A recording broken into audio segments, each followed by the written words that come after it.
अस्सलाम वालेकुम रहमतुल्लाहि बरकातहू। बात करने से पहले अल्लाह का शुक्र अदा करता हूँ और इसके साथ में इस परिषद के संयोजक, सभी नेता, कार्यकर्ता, सामान्य व्यक्ति और सबसे ज़्यादा यहाँ जो मौजूद है आज इस मजलिस में जितने भी लोग मौजूद हैं, इन सब का मैं तहे दिल से शुक्रिया अदा करता हूँ।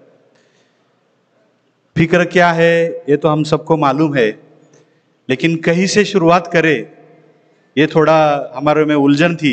लेकिन हालात ही ऐसे बन गए कि हमें अब हमारी जिम्मेदारी क्या है इसको जानकर समाज की प्रगति के लिए, समाज की तरक्की के लिए आगे आने की ज़रूरत है। मेरी पहचान जाकिर शिकलगर, मैं पेशे से इंजीनियर हूँ, सातारा डिस्ट्रिक्ट का रहने वाला हूँ, लेकिन पुणे में सेटल्ड हूँ। महाराष्ट्र माइनॉरिटी एनजीओ फोरम एक ऑर्गेनाइजेशन, एक एनजीओ का फेडरेशन हम लोग 2018 से चलाते हैं और अल्लाह का शुक्र है कि आज महाराष्ट्र के सभी जिलों में, 36 जिलों में हम लोग नेटवर्क कर चुके हैं और समाज की जो मसले हैं सरकार के सामने लाकर, समाज में जागृति लाकर कुछ अच्छी कामयाबी हम लोग ला चुके हैं। उस कामयाबी का मैं एक लाइन में आपको बता दूंगा। मैं किसी तारीफ का मोहताज नहीं हूँ, लेकिन मौलाना आज़ाद महामंडल के जो स्कीम चेंज हुए, बिजनेस लोन शुरू हुआ, इनकम क्राइटेरिया चेंज हुआ, इसके साथ में पूरे राज्य में, पूरे देश में, सिर्फ महाराष्ट्र में अल्पसंख्यक आयुक्तालय शुरू हुआ और अभी अभी डिक्लेयर किया कि प्रेशर इतना बढ़ गया समाज का और सभी पार्टियों का, और मार्टी जो है पार्टी के आधार पर वो भी डिमांड कर दी। लेकिन इन सब को लेते हुए हमारे हक क्या है? 18 दिसंबर अल्पसंख्यक हक दिन होता है, ये कितने लोगों को पता है? हमें संविधान ने जो अधिकार दिया है, संयुक्त राष्ट्र संघ ने जो अधिकार दिया है, हम लोग रास्ता ही पकड़ना भूल गए। सही रास्ता तरक्की का पकड़ना है तो हमें अल्पसंख्यक हक का दिन मालूम होना चाहिए। 18 दिसंबर को होता है, सरकार तो मनाती नहीं और हम भी पूछने जाते नहीं। लेकिन 2018 से लगातार हमने कोशिश की। यहाँ कुछ मेरे साथी भी इस मजलिस में बैठे हैं। 2022 में हम लोगों ने पूरे 36 जिलों को पर्सनली जाकर वहाँ के लोगों को लेकर निवेदन दिए। गए साल भी हम लोगों ने 23 में भी दिए। इसके नतीजे अच्छे आ रहे हैं और इसके ताल्लुक से हम लोग मौलाना आज़ाद महामंडल है, फिर अल्पसंख्यक आयोग है, ये हमारी तरक्की के संस्था है, अल्पसंख्यक मंत्रालय है, इनको लेकर बहुत सारा राब्ता किया है। और महाराष्ट्र माइनॉरिटी एनजीओ फोरम ये इवेंट वाली तंजीम नहीं है, मैं थोड़ा फख्र से कहता हूँ। ये हम लोग रोज़ाना की खिदमत वाली तंजीम है। मेरे हर स्पीच में आखिरी में मैं बोलता हूँ, लेकिन अभी बोलता हूँ कि रोज़ाना की इबादत और रोज़ाना की खिदमत हम लोग करेंगे तो ही तरक्की पर आएंगे। हम लोग जुम्मा टू जुम्मा, ईद टू ईद आएंगे तो कोई फ़ायदा नहीं है। इसलिए रोज़ाना का जाना चाहिए। और एक 9 मार्च को हम लोगों ने मुंबई में एक अल्पसंख्यक विकास परिषद भी लिए थे। उसी वक्त में कुछ लोगों ने बोला कि जो कुछ आपके पास नॉलेज है उसका कुछ थोड़ा सा संग्रह बनाओ। मैं किताबें यहाँ नहीं ले पाया, लेकिन अल्पसंख्यक विकास हमारी जिम्मेदारी है। मेरा आज का टॉपिक मैंने चुना है और इसी पर बात करना चाहता हूँ कि कामयाबी मिलती है, लोग तुम्हारे साथ में कितने हैं मैटर नहीं करता है, तुम किस तरह से सरकार के सामने और समाज के सामने रखते हैं और अधिकारियों से सेक्रेटरी लेवल पर कितनी बात करते हैं। बेसिकली है कि प्रशासन के जो अधिकारी है उनको समझना जरूरी है। नेता तो समझ लेते हैं, लेकिन अधिकारी पहले अगर अपोज किया तो नेता कुछ नहीं करता है। तो इस पर जिम्मेदारी को लेकर हम लोगों ने जो MMNF है, हमारा महाराष्ट्र माइनॉरिटी एनजीओ फोरम, इसमें हमारे 15 मिशन है। इसमें से चंद मिशन पर हम लोग काम कर चुके हैं। उसमें से एक है अल्पसंख्यक विकास केंद्र। अभी आप बोलेंगे अल्पसंख्यक क्या बोल रहे सर, यहाँ तो सब मुस्लिम परिषद बात चल रही है। लेकिन हमें मुसलमानों को जो नफा देने वाली और हमारी प्रगति में रोल करने वाला जो मंत्रालय है उसका नाम है अल्पसंख्यक।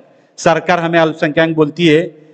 मैं मेरी जानकारी से बोलता हूँ कि 50% लोगों को साहब हम लोग अल्पसंख्यक है और अल्पसंख्यक मंत्रालय हमारे लिए कुछ करता है ये मालूम नहीं। तो हम लोग अल्पसंख्यक मंत्रालय पर हमारी नज़र चाहिए, उसके योजना पर नज़र चाहिए। और हर तालुका लेवल पर, एटलीस्ट जिला लेवल पर ऐसे विकास केंद्र शुरू करना हम लोग चाहते हैं। सामुदायिक विकास केंद्र, कम्युनिटी डेवलपमेंट सेंटर, ये भी हमारा एक कॉन्सेप्ट है। ये कम्युनिटी डेवलपमेंट सेंटर हर मस्जिद में शुरू होना चाहिए। सामाजिक और शैक्षिक अनुसंधान केंद्र, जो अभी मार्टी आया है उसका रिसर्च एंड ट्रेनिंग इंस्टीट्यूट होना चाहिए, एक बड़ी अच्छी पहल है। ह्यूमन राइट एंड लीगल पर हमें मालूम चाहिए, paramedical, skill development, women empowerment, financial development, business development, work development, ऐसे हमारे बहुत सारे मिशंस है। इंशाल्लाह कभी आगे मौका मिलेगा लातूर वालों के लिए तो करीबन 3-4 घंटे का वक्त देना पड़ेगा, तब ये पूरे मिशन मालूम होंगे।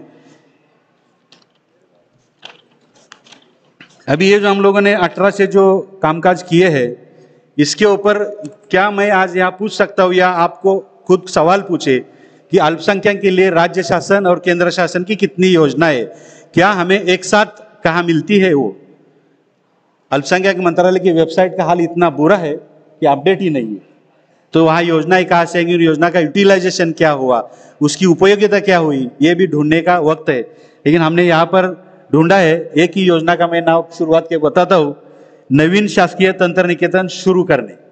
एकनाथ जी खड़से साहब जब अल्पसंख्यक मंत्री थे उस वक्त पूरे महाराष्ट्र में एक ही जलगांव मुक्ताई नगर में गवर्नमेंट पॉलिटेक्निक माइनॉरिटीज के लिए खोला, उसके बाद कभी नहीं खोला। क्यों नहीं खोला? हर साल एक खोलने को क्या प्रॉब्लम था?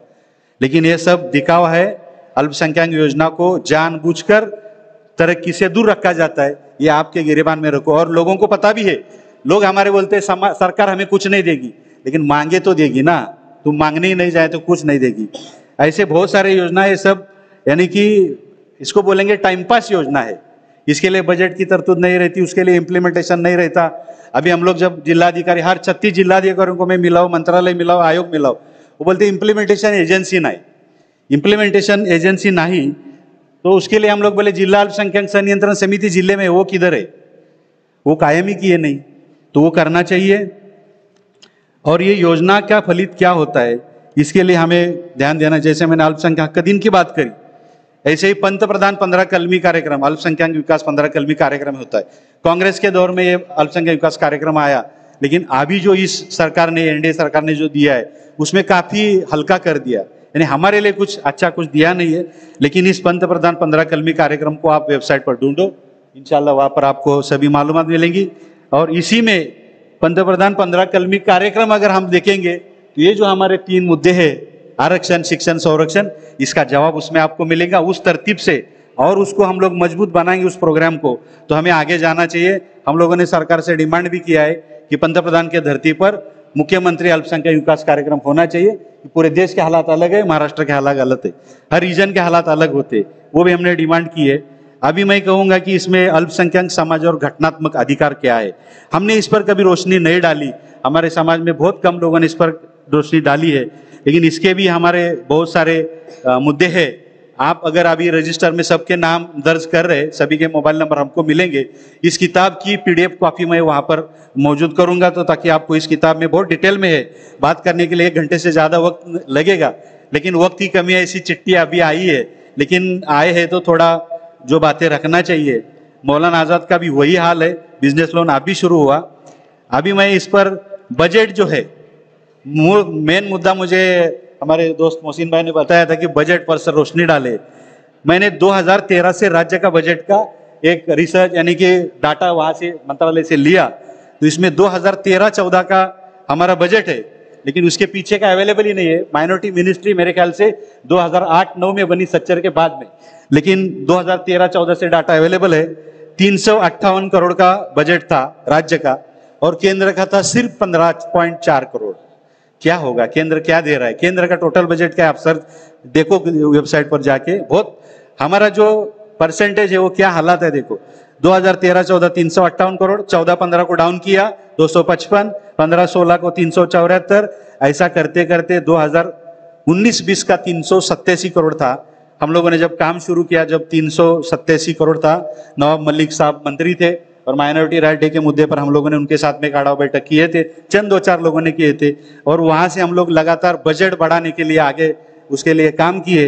और बजट 21-22 का 575 करोड़ हुआ, 22-23 का 650 हुआ, 23-24 744 हुआ, और 24-25 का बजट 850 करोड़ हुआ। मांगने से, चंद लोगों के मांगने से और पेपर से लिखने से क्या होता है, कलम की ताकत क्या होती है, ये इसका नतीजा है। लेकिन ये बजट बुरा हाल है, ये बजट 50% भी खर्च नहीं होता है, तो खर्च करने पर भी हमें जाना चाहिए ना। तो खर्च कहाँ करे, कैसे हो, हमें योजनाएं मालूम नहीं है, तो क्या आएगा बदलाव। और सबसे बुरा हाल मैं बोलूँगा, इसमें एक योजना है पायाभूत सुविधा, उसका 20 लाख रुपए का बजट है सिर्फ, लेकिन 11th आवर पर मिनिस्ट्री ने इस साल 2-2 करोड़ भी लोगों को दी। उसका मैं यह बात नहीं रखना चाहता। उनको हमने कहा था कि GR निकालो, सबको 2 लाख का फायदा मिलने दो, लेकिन चंद लोगों को कुछ अलग तरीके से 2 करोड़ 1.5 करोड़ भी दिए गए। हम लोग बोलते इसका GR बनाओ, सबके लिए बनाओ, लेकिन नहीं हुआ। अभी इसमें और भी हमने करीबन डिमांड जो हमारे है सरकार के लिए, करीबन 24 डिमांड, उसमें से 2-4 डिमांड कंप्लीट हुए हैं। आखिर में मैं आपको कुछ 5 सवाल देकर मेरी बात खत्म करता हूं। मुस्लिम अल्पसंख्यक समाज की सुरक्षा के लिए क्या सुझाव दे सकते हैं? मेरे आपसे सवाल है, आप अपने पास ही उसके जवाब रखेंगे और उसके वो जवाब आएंगे, उस पर काम करेंगे तो भी समाज के तरक्की में आप एक अच्छा किरदार निभाएंगे। दूसरा सवाल है, समाज में जो लोग गरीबी रेखा के नीचे है उनको ऊपर लाने के लिए प्रशासन, राजनीतिक दल, सामाजिक संस्था, वक्फ संस्था और आपकी जिम्मेदारी क्या होनी चाहिए?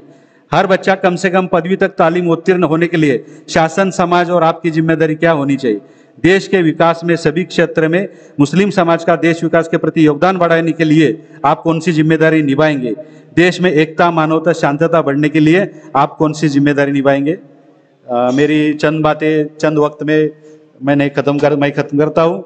यहाँ पर मुझे बात रखने का मौका इस मुस्लिम अधिकार संघर्ष समिति ने, मुझे मुस्लिम आरक्षण संघर्ष समिति ने दिया, इसलिए मैं शुक्रिया अदा करता हूँ और आप सभी का शुक्रिया अदा करता हूँ और उम्मीद करता हूँ कि आप लोग रोजाना की खिदमत में अपना किरदार अदा करेंगे। जब तक हम लोग रोजाना समाज की फिक्र नहीं करेंगे तब तक समाज आगे बढ़ेगा नहीं। जज़ाकल्लाहु खैर। शुक्रिया। जय हिंद, जय महाराष्ट्र।